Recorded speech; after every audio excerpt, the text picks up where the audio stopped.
Management ने विज्ञापन करके उनको लुभाया। मैनेजमेंट ने कहा आइए, कुंभ की व्यवस्था विश्व स्तरीय है, उच्च स्तरीय व्यवस्था है, आइए 144 साल में पहली बार इसे कुंभ में ऐसा मौका मिला है, अपने आइए सारे के सारे दुनिया पाप धोइए। अब सारे के सारे लोग अपने पाप धोने के चक्कर में पहुंच गए कि दोबारा मौका मिले ना मिले। चलिए बताया गया, उसमें ये बताया गया प्रयागराज एक्सप्रेस और प्रयागराज कुछ स्पेशल कुछ इस तरह से कोई 2 ट्रेनें आने वाली थी, उनके बारे में मिसमैनेजमेंट करा गया कि वो अब इस ट्रेन पर इस प्लेटफॉर्म पर इस प्लेटफॉर्म पर आ रही है। उसके चक्कर में जो लोगों ने भागदौड़ मचाई कि ट्रेन छूट गई तो हम निकल जाएंगे। जब आपको पता है कि प्लेटफॉर्म की कैपेसिटी 4000 लोगों की है और आपने 4000 लोगों के बदले कम से कम 16000 लोगों को आपने टिकट बांट दिए, तो भीड़ तो लाजमी होनी है ना सर। टिकट रोकने चाहिए थे, आपने रोकने बताना चाहिए था कि नहीं टिकट अवेलेबल नहीं है। 1500 के बाद आपको टिकट नहीं बांटनी चाहिए थे। इतने बड़े हमारे रील मंत्री, नॉट रेल मंत्री, रील मंत्री जाएंगे वहाँ पे, उनको रील बनाने से फुर्सत मिलेगी तभी तो जाएंगे। उसके बाद उन्होंने रील बनवा के डाल दिए ट्विटर पे और सोशल मीडिया पे कि देखिए हमने आधे घंटे के अंदर सारा मैनेजमेंट कर दिया, हमने सब सफाई आधे घंटे में कर दी। तो देना चाहिए, अगर जरा शर्म बाकी है, थोड़ी बहुत भी नैतिकता बाकी है तो फौरन इस्तीफा देना चाहिए, क्योंकि जिम्मेदारी उनकी बनती है। जी जाहिर सी बात, देखिए सरकारी कर्मचारी कोई भी होता है, अगर वो अपने कार्य में कोताही बरतता है उसे सस्पेंड करा जाता है ना। सर सबसे वही है, मिसमैनेजमेंट है, टोटल फेलियर है सरकार का। दावे बहुत बड़े बड़े कर दिए गए, उन दावों के झांसे में लोग आ गए, आम आदमी आ गए हैं, अब वो अपने दावों पे खड़े नहीं उतर रहे, तो मैनेजमेंट हो रहा है, हेडलाइन मैनेजमेंट हो रहा है। एलएनजेपी पड़ोस में बढ़ता है हमारे, मैं सुबह आज वहाँ से होकर गया हूँ। एलएनजेपी के गेट पे जो है पैरामिलिट्री फोर्स लगी हुई है, लोगों को अंदर नहीं जाने दिया जा रहा, पत्रकारों को अंदर नहीं जाने दिया जा रहा, हालात देखने नहीं दिए जा रहे, अंदर से अपने परिजनों को देखने नहीं दिया जा रहा। जो कह रहे हैं कि मेरा परिजन अंदर है या वो घायल है या वो मृत हो चुका है, उसके बावजूद भी उन्हें देखने नहीं दिया जा रहा। अंदर से फोटो ला के दिखाया जा रहा है, ये फोटो है, पहचान लो, ये इसकी मौत हो गई, अब इसे पहचान लो, ये किसका रिश्तेदार है। लोगों को रोने नहीं दिया जा रहा, शोर नहीं मचाने दिया जा रहा कि अगर वो अपना जो है अपना दुख प्रकट करना चाह रहे हैं तो कह रहे हैं आप शोर नहीं मचाओगे, रोगे नहीं है, कहीं और जाके रो, पार्किंग में चले जाओ, वहाँ चले जाओ, लेकिन यहाँ पे आपने शोर नहीं मचाना। मतलब लोग अपने परिजनों की मौत पे रोए भी ना। इतने हालत पैदा कर दी सरकार ने, जिसके लिए कहा जाता है ना कि सरकार आने वाले टाइम में सांसों पर भी पैरा लगा देगी, तो ये तो सांसों पर क्या, रोने पर भी हंसने पर भी इसने पैरा लगा दिया सरकार ने। इतनी बेशर्मी भरी सरकार। जो निकल के आ रहा 18 लोगों की मौत, अब तो आ गया 10 लाख का मुआवजा हो गया, तो फिर दिक्कत किस चीज़ से हो रही है? सर देखिए 10 लाख जो है कभी भी व्यक्ति की जान वापस नहीं ला सकता। और रही बात 18 लोगों की, 18 लोगों की कोई लिस्ट अभी तक आई सामने, किसी का नाम सामने आया कि फलाना आदमी हमारा 18 लाख 18 लोगों का नाम जी 18 लोगों का नाम आया। उन 18 लोगों के परिजनों से किसी की मुलाकात करवाई, किसी ने बताया, सिर्फ ये बताया गया कि 18 लोग।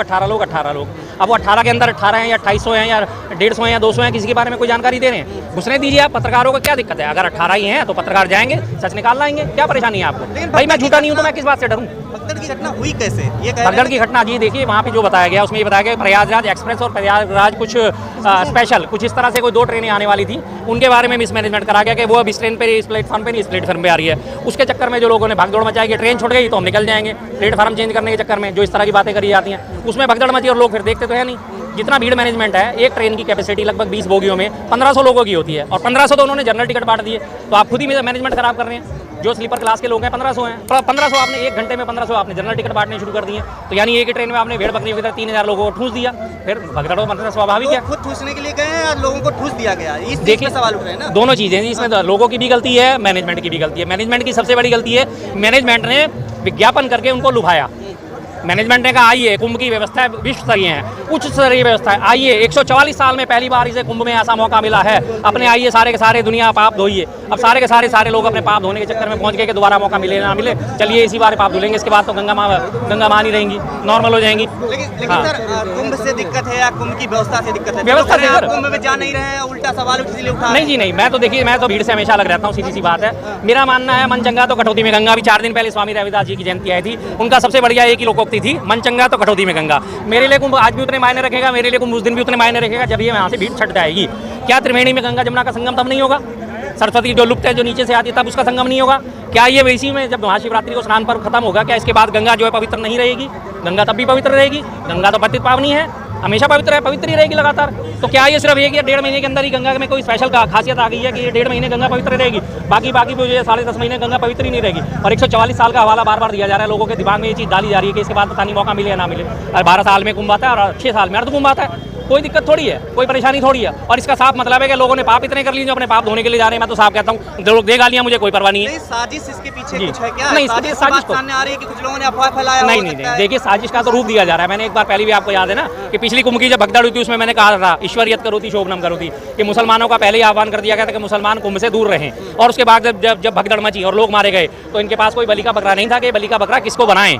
अब अल्टीमेटली ये है कि थोड़े दिन एक दिन क्लिप भी चलाई गई थी अखिलेश यादव की किसी रैली की, देखो अखिलेश यादव जिंदाबाद लग रहा है और ये सपा के लोग थे जिन्होंने भगदड़ मचाई है। अब उसके बाद वो भी चीज़ इनकी साबित नहीं हुई, अल्टीमेटली इनका प्रशासन का फेलियर सामने आ गया। अब उस फेलियर को दबाने के लिए कहा जा रहा है कि नहीं ऐसी अफवाह फैलाई जा रही है, लोगों ने अफवाह फैलाई है। मंत्री की गलती है, स्टेशनों पे मिसमैनेजमेंट हो रहा है। बिल्कुल है जी, जो मंत्री हैं, मंत्री सबसे टॉप होते हैं, टॉप मैनेजमेंट मंत्री हैं। मंत्री अगर अपने जिम्मेदारी ढंग से नहीं निभाएंगे, नीचे वालों को नहीं कसेंगे, उनके नट बोल्ट नहीं कसेंगे, तो जाहिर सी बात है ऐसी चीज़ है। अनाउंसर को अब सस्पेंड कर दिया।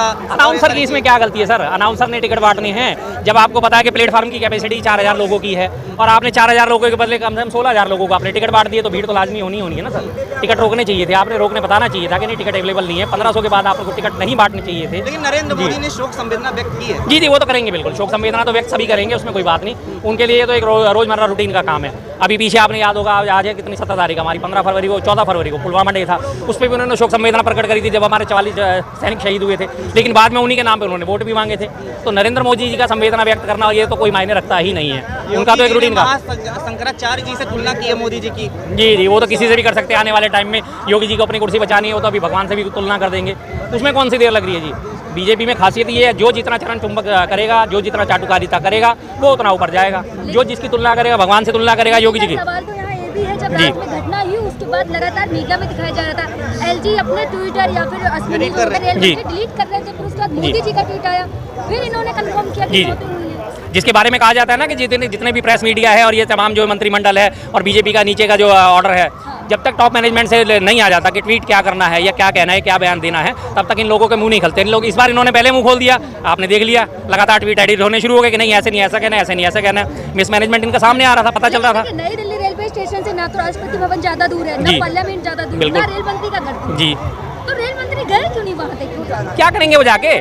छोटी मोटी घटनाएं मैडम होती रहती हैं, इसमें इतने बड़े हमारे रेल मंत्री, नॉट रेल मंत्री, रेल मंत्री जाएंगे वहाँ पे, उनको रील बनाने से फुर्सत मिलेगी तभी तो जाएंगे। उसके बाद उन्होंने रील बनवा के डाल दिए ट्विटर पे और सोशल मीडिया पे कि देखिए हमने आधे घंटे के अंदर सारा मैनेजमेंट कर दिया, हमने सब सफाई आधे घंटे में कर दी। रेल मंत्री ने साफ नई ट्रेनें लॉन्च करने से पहले तो प्रयागराज जाने कहा था कि हमने व्यवस्था कर रखी है। जी कितने भी लोग आए? बिल्कुल जी, हाँ जी। उन्होंने क्या घोषणा करी थी आपको मालूम है? उन्होंने कहा हम 13,000 ट्रेनें चला रहे हैं कुंभ के लिए। ट्रेनें टोटल 13,000 चलाएंगे कुंभ के लिए। हमारे देश में परिचालन ही 8,702 ट्रेनों का होता है। टोटल ट्रेन जो है बोगियां मिला के सब जो है टोटल 8,700 ट्रेन है और उन्होंने घोषणा कर दी 13,000 ट्रेन। कहाँ से लेके आए सर 5,000 और एक्स्ट्रा ट्रेन?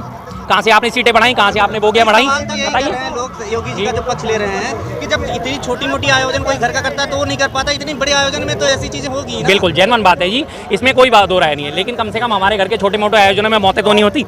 हमारे घर के छोटे मोटे आयोजनों में क्या होता है? खाना कम पड़ जाएगा, आइसक्रीम कम पड़ जाएगी, कॉफी कम पड़ जाएगी, किसी में नमक तेज हो जाएगा, किसी में कम हो जाएगा। बिल्कुल देना चाहिए। अगर जरा शर्म बाकी है, थोड़ी बहुत भी नैतिकता बाकी है तो फौरन इस्तीफा देना चाहिए, क्योंकि जिम्मेदारी उनकी बनती है। पहले आप लोग योगी जी के इस्तीफे की बात कर रहे थे, अब रेल मंत्री के इस्तीफे की बात। जाहिर सी बात, देखिए सरकारी कर्मचारी कोई भी होता है, अगर वो अपने कार्य में कोताही बरतता है उसे सस्पेंड करा जाता है ना, उसे बर्खास्त भी करा जाता है ना। तो ये भी तो सरकार चला रहे हैं, तो इनके इस्तीफे क्यों नहीं होने चाहिए? इनका क्यों नहीं बर्खास्त की होनी चाहिए? इनकी होनी चाहिए ना। आज से आपको याद होगा 60 साल पहले की बात है, 1966 में 65 में रेल दुर्घटना हुई थी। रेल मंत्री थे हमारे लाल बहादुर शास्त्री जी थी। एक ही रेल दुर्घटना हुई थी, कहीं दूर दूर तक उनका आपस में कोई संबंध नहीं था। उसके बावजूद उन्होंने इस्तीफा दिया कि नहीं रेल मंत्री मैं हूँ तो जिम्मेदारी मेरी बनती है, मैं इस्तीफा दूंगा। और नैतिकता के आधार पर उन्होंने इस्तीफा दिया। आज इनके नैतिकता की बात करने लगे तो हम तो बस ढूंढते रह जाएंगे। जनता अपनी इस गलती के लिए जनता खुद बिल्कुल जी, जनता की तो गलती है ही है। जनता इन जैसे झूठे लोगों पर विश्वास करती है, जनता की तो गलती है ही है। और जनता आ जाती है इनको संभालने के लिए, जनता आ जाती है इन्हें बचाने के लिए। अभी भी बीजेपी के सपोर्टर यहाँ घूम रहे होंगे, सारी चीजें छुपाई जा रही हैं। खोला क्या गया ये बताइए आप? खोला क्या गया? खोला तो कुछ नहीं गया ना, सब चीजें छुपाई गई हैं। पहले बताया गया कि 30 मौतें हुई हैं कुंभ में, इतनी बड़ी भगदड़ में 2 ट्रक तो जूते चप्पल वहाँ से उठाए गए, कपड़े उठाए गए, और आपको लगता है कि 30 ही मौत हुई होंगी। 30 मौतों के नाम जो है सार्वजनिक करे गए। आज कह रहे हैं 18 मौतें हुई हैं। ठीक है जी, 18 मौतें हुई हैं, मोर्चरी में जाके देखने दीजिए, पत्रकारों को जाने दीजिए। फेलियर है जी, फेलियर है ना।